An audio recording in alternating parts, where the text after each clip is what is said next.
Hello guys, welcome back to my YouTube channel. तो पिछले video में हमने बहुत ही डिटेल्ड तरीके से प्रपोजल के बारे में देखा था। तो इस वीडियो में हम लोग बात करने वाले हैं कि प्रपोजल के कम्युनिकेशन के बारे में, प्रपोजल को कैसे एक्सेप्ट किया जाता है, और तीसरा प्रपोजल को कैसे रिवोकेशन होता है। तो ये तीनों चीज़ हम लोग जानेंगे इस वीडियो में, और साथ ही साथ हम लोग ये भी जानेंगे कि एक्सेप्टेंस को कैसे रिवोक किया जाता है। तो चलिए वीडियो को स्टार्ट करते हैं। तो सबसे पहले हम लोग बात करेंगे कम्युनिकेशन के बारे में। तो कम्युनिकेशन कब एक कंप्लीट होता है प्रपोजल का।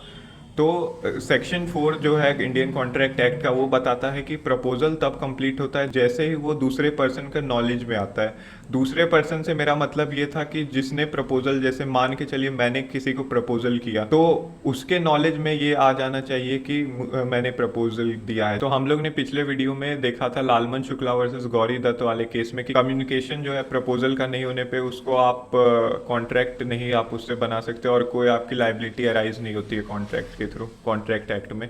तो गाइज अब हम लोग देखते हैं कि कम्युनिकेशन ऑफ एक्सेप्टेंस कब कंप्लीट होता है। तो सेक्शन 4 में जो बताया गया है कि वो जब ट्रांसमिशन में हो और निकल चुका हो इसके हाथ से, जो एक्सेप्टर है जिसने एक्सेप्टेंस को, जो एक्सेप्टेंस कम्युनिकेट कर रहा है उसके हाथ से अगर वो निकल चुका है, तो वहाँ पे आपका एक्सेप्टेंस कंप्लीट हो जाता है। और यहाँ तो ये किसको बाइंड करेगा, तो ये प्रपोजर को बाइंड करेगा। और जो एक्सेप्टर के अगेंस्ट कब ये एक्सेप्टेंस कंप्लीट हो जाएगा, जब जैसे ये नॉलेज में आ जाएगा।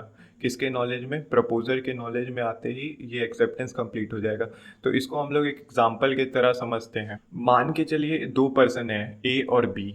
अब ए ने प्रपोजल दिया था बी को, ठीक है। बी यहाँ पे अब कौन सा हुआ, बी एक्सेप्टर हुआ हमारा। तो बी ने ये बोला ए से, बी ने अपना एक्सेप्टेंस लेटर दे दिया ए को।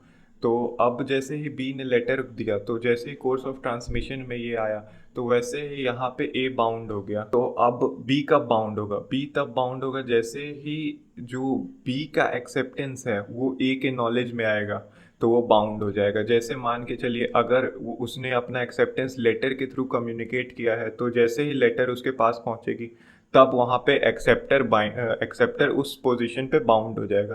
तो यहाँ पे बाउंड होने का मतलब क्या है, बाउंड होने के मतलब है कि आपको उस कॉन्ट्रैक्ट को परफॉर्म करना ही होगा, आप रिवोक अब नहीं कर सकते हैं। तो अब हम लोग देखेंगे कि रिवोकेशन का कम्युनिकेशन कब कंप्लीट होता है। तो सेक्शन 4 ही इसके बारे में बताता है। तो सेक्शन 4 बहुत हमें डिटेल में तीन चीज़ें बताता है कि कब कम्युनिकेशन ऑफ प्रपोजल होता है, कब कम्युनिकेशन ऑफ एक्सेप्टेंस होता है, और कैसे होता है कम्युनिकेशन ऑफ एक्सेप्टेंस, कब कंप्लीट होता है, और आखिरी में वो कम्युनिकेशन ऑफ रिवोकेशन बताता है। पिछले एग्जांपल से आप ले सकते हैं, ए और बी दो पार्टी थी। तो अब ए और बी, मान के चलिए बी ने अभी अपना एक्सेप्टेंस लेटर दिया है और वो कोर्स ऑफ ट्रांसमिशन के अंदर ही है, और उससे पहले ही बी ने ये एक और दूसरा लेटर दिया जो कि रिवोकेशन वाला है। जैसे ही बी ने आउट ऑफ ट्रांसमिशन किया, तो वैसे ही रिवोकेशन वहां पे, कम्युनिकेशन ऑफ रिवोकेशन वहां पे कंप्लीट हो गया। बी यहाँ पे बी के साइड से रिवोक हो गया। अब ए के साइड से कब रिवोक होगा, जब उसके नॉलेज में ये आएगा कि बी ने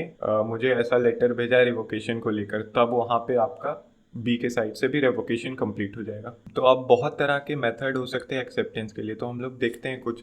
तो एक्सेप्टेंस बाय कंडक्ट, कंडक्ट का मतलब हुआ कि आप कुछ करके, कुछ कंडक्ट के थ्रू परफॉर्मेंस, सेक्शन 8 जो बताता है, ये हमारा एक मेथड है हमारा एक्सेप्टेंस का।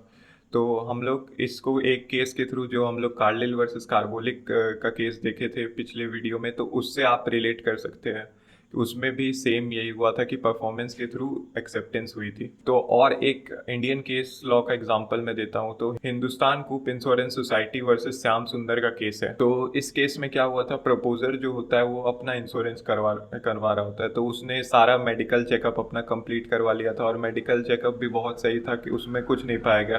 तो जो इंश्योरेंस कंपनी थी उन्होंने ये बोला कि अगर तुम हमें एक प्रपोजल फॉर्म के साथ एक चेक देते हो, एक्स अमाउंट का जो भी था, तो तुम्हारा प्रपोजल फॉर्म एक्सेप्ट किया जा सकता है। तो अब क्या हुआ, उसने जो प्रपोजर था उसने यही सब सेम किया कि अपना एक प्रपोजल फॉर्म दिया और उसके साथ एक चेक दिया। तो अब क्या होता है कि ये चेक इनकैश कर लिया जाता है, लेकिन अभी तक कोई एक्सप्रेस वे में उसको एक्सेप्टेंस नहीं मिला था प्रपोजर को, और प्रपोजर इसी बीच मर जाता है। अब यहाँ पे क्वेश्चन उठता है, क्या यहाँ पे प्रपोजल हमारा कंप्लीट हुआ है, क्या यहाँ पे एक्सेप्टेंस हो चुका है और बाउंडेड है दोनों पार्टी। तो इसका जवाब कोर्ट ने बोला था हाँ यस पार्टी आर बाउंड। तो अब पार्टी कैसे बाउंड है?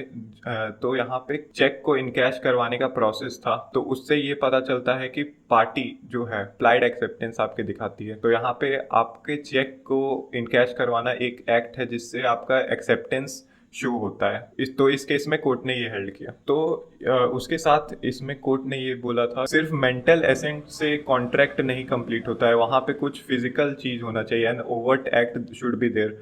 और यहाँ पे कंपनी का चेक इन कैश करवाना, इंश्योरेंस कंपनी का चेक इन कैश करवाना, वो शो करता है कि यहाँ पे कंपनी का एक्शन है एक्सेप्टेंस की तरफ। तो अब हम लोग एक्सेप्टेंस के कुछ कंडीशंस देखेंगे। तो सबसे पहला कंडीशन है कि acceptance must be communicated to the offerer. तो इसका इंपॉर्टेंट केस लॉ जो आता है वो है फेल्ट हाउस वर्सेस बिंडले का केस। तो इस केस में क्या होता है, एक अंकल होता है, एक नेफ्यू होता है। अंकल हुआ होता है फेल्ट हाउस, उसने अपने नेफ्यू को बोला होता है कि if I hear no more about the horse I consider this horse mine at this rate. तो अब क्या होता है कि नेफ्यू होता है, उसने कुछ नहीं बोला होता है, एक्सेप्टेंस के लिए कोई रिप्लाई नहीं भेजा होता है, और उसने बस अपने ऑक्शनर है उसको ये कह दिया होता है कि तुम ये हॉर्स जो है वो सेल मत करना, मैंने इसे अपने अंकल को बेच दिया। लेकिन जो ऑक्शनियर होता है वो बाय मिस्टेक उसने हॉर्स सेल कर दी थी। तो अब जो अंकल है उसने सू कर दिया क्योंकि उनका कहना था कि अब हॉर्स मेरा हो चुका है। तो इस केस में कोर्ट ने दो बहुत ही इंपॉर्टेंट प्रोपोजिशन हेल्ड किए। तो पहला प्रोपोजिशन ये था कि जो एक्सेप्टेंस ऑफ ऑफर है वो ऑफरर तक कम्युनिकेट होना चाहिए। तो इस केस में कम्युनिकेशन हुआ ही नहीं था, तो इस केस में कोई कॉन्ट्रैक्ट बन ही नहीं सकता है, क्योंकि यहाँ पे कम्युनिकेशन ऑफ एक्सेप्टेंस बहुत नेसेसरी है जो कि ऑफरर तक इस केस में नहीं हुआ। दूसरा प्रोपोजिशन जो है, offer can not impose burden of refusal. तो इस केस में जैसे अंकल ने बोला था, जो वर्ड्स यूज किए थे, if I had no more then I considered horse mine, तो यहाँ पे वो नहीं यूज किया जा सकता है। तो अब जो दूसरा कंडीशन है कि communication must be by acceptor himself, तो इसका एक बहुत इंपॉर्टेंट केस है पॉवेल वर्सेस ली।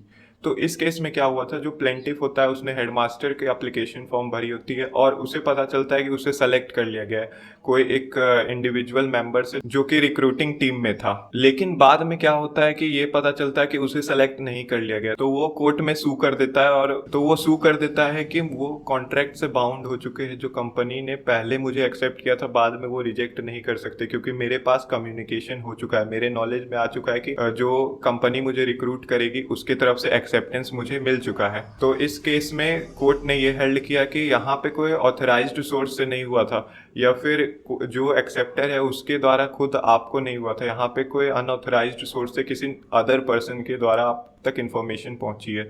तो ये एक वैलिड इन्फॉर्मेशन आप नहीं कह सकते जिसके थ्रू आप कोई कॉन्ट्रैक्ट बाइंडिंग बना सके या कोई एक्सेप्टेंस बाइंडिंग इसको कह सके। तो यहाँ पे कोई कॉन्ट्रैक्ट ही नहीं है। तो कुछ ऐसे सिचुएशन भी होते हैं जिनमें communication of acceptance is not necessary, जैसे कि हमने देखा था Carlill versus carbolic smoke ball company में, उसमें कोई एक्सेप्टेंस नहीं हुआ था, फॉर्मल एक्सेप्टेंस कोई नहीं हुआ था, बस वहाँ पे कोई परफॉर्मिंग टास्क जो कि कंडीशन कंपनी ने दी थी वो मिस कार्लिल ने परफॉर्म किया था। तो गाइज अब हम लोग देखते हैं मोड ऑफ कम्युनिकेशन। तो दो तरह के मोड्स हो सकते हैं, एक तो जब हम लोग डायरेक्ट कॉन्टेक्ट में हो, फेस टू फेस कम्युनिकेशन हो या फिर टेलीफोनिक कन्वर्सेशन हो, और दूसरा है कि बाय लेटर थ्रू हम लोग कम्युनिकेट कर रहे हैं। तो इस दोनों में कब कम्युनिकेशन कंप्लीट होगा? जब हम लोग फोन पे कम्युनिकेट करते हैं तब हमारा इंस्टेंटेनियस एक्सेप्टेंस वहाँ पे होता है। जब हम बाय लेटर करते हैं तो जैसे मैंने पहले बताया था उस तरह से एक्सेप्टेंस होता है कि जब एक्सेप्टर के हाथ से निकल चुका है और कोर्स ऑफ ट्रांसमिशन में है, तब वहाँ पे प्रपोजर जो है वो बाउंड हो जाता है, जो कि मैंने पहले बताया बिल्कुल वही प्रोसेस होता है लेटर के मोड में जब हम लोग कम्युनिकेट करते हैं। तो अब ये क्वेश्चन आता है कि हम लोग का कॉन्ट्रैक्ट किस प्लेस पे बनता है, क्योंकि पार्टी जब दो अलग अलग जगह पे है तो किस प्लेस पे हमारा फाइनल कॉन्ट्रैक्ट होता है। तो इंटॉर्स लिमिटेड वर्सेस माइल्स फार ईस्ट कॉर्पोरेशन के केस में ये हेल्ड किया गया था। तो इस केस में ये हेल्ड किया गया था कि रूल जो है इंस्टेंटेनियस कम्युनिकेशन और जो कि लेटर के थ्रू कम्युनिकेशन होता है उस दोनों में डिफरेंस है। तो क्या डिफरेंस बताया गया था कि किस प्लेस पे कॉन्ट्रैक्ट बनता है। टेलीफोन के केस में जहाँ पे एक्सेप्टेंस रिसीव होता है उस प्लेस पे कॉन्ट्रैक्ट बनता है। लेटर्स के केस में क्या होता है कि contract is made where acceptance is posted. Supreme Court ने भी एंटोर्स केस इसको वैलिडिटी दी थी Bhagwan Das Govardhan Das Kedia versus Girdhari Lal Purushottam Das and company के केस में। तो अब हम लोग आगे बढ़ते। सेक्शन 7 जो है इंडियन कॉन्ट्रैक्ट एक्ट का, वो ये बताता है कि एक्सेप्टेंस जो होना चाहिए वो हमारा एब्सोल्यूट और अनक्वालिफाइड होना चाहिए। तो इसका ये मतलब है कि जो हमारे पास प्रपोजल आया हम उसका टोटल हमें एक्सेप्ट करना होता है। हम कुछ ऐसा उसमें अनक्वालिफाइड नहीं कर सकते, कुछ टर्म्स जो हमारे अनफेवरेबल है हम उसको छांट नहीं सकते और उनको हटा के हम एक्सेप्ट करें, वैसा नहीं हो सकता। हमें जो भी कॉन्ट्रैक्ट मिला हमें उसे पूरा एक्सेप्ट करना हो। तो सेक्शन 7 सब क्लॉज 2 बताता है कि अब किस मैनर में आपका एक्सेप्टेंस होना चाहिए। तो एक्सेप्टेंस किसी भी यूजुअल और रीजनेबल मैनर में होना चाहिए। अगर ऑफरर ने ये बोल के रखा है कि किसी पर्टिकुलर मेथड या किसी पर्टिकुलर मोड में ही एक्सेप्टेंस मैं लूंगा, तो उस केस में एक्सेप्टर को उसी प्रिस्क्राइब्ड मैनर में एक्सेप्टेंस अपना देना होता है। तो आप मान के चलिए अगर एक्सेप्टर जो है उसने पर्टिकुलर जो मेथड जो बताई गई प्रिस्क्राइब्ड मैनर उसमें अगर एक्सेप्टेंस नहीं दिया तो क्या होगा। तो इस सिचुएशन में है जो ऑफरर है उसके पास ये पावर होता है कि वो रिजेक्ट कर सकता है ऑफर को और वो ये बोलेगा कि मुझे इसी मैनर में चाहिए। तो अब हम लोग लास्ट टॉपिक देखते हैं इस वीडियो का, जो कि है revocation of proposal and acceptance, जो कि सेक्शन 5 में दिया गया है। तो रिवोकेशन हमारा कब दिया जाना चाहिए। तो सेक्शन 5 हमें ये बताता है कि रिवोकेशन ऑफ प्रपोजल जो है वो किसी भी टाइम पहले, कम्युनिकेशन से पहले हो सकता है हमारा रिवोकेशन। और एक्सेप्टेंस हमारा तब रिवोक हो सकता है जब उसका कम्युनिकेशन कंप्लीट नहीं हुआ, किसी भी टाइम पहले जब तक उसका कम्युनिकेशन नहीं हुआ है। और अगर इस दोनों केस में बाद में होता है तो वहां पे रिवोकेशन नहीं हो पाएगा, क्योंकि सेक्शन 5 क्लियरली बताता है कि कम्युनिकेशन जो है, कम्युनिकेशन ऑफ रिवोकेशन हमेशा पहले होना चाहिए कम्युनिकेशन ऑफ एक्सेप्टेंस से।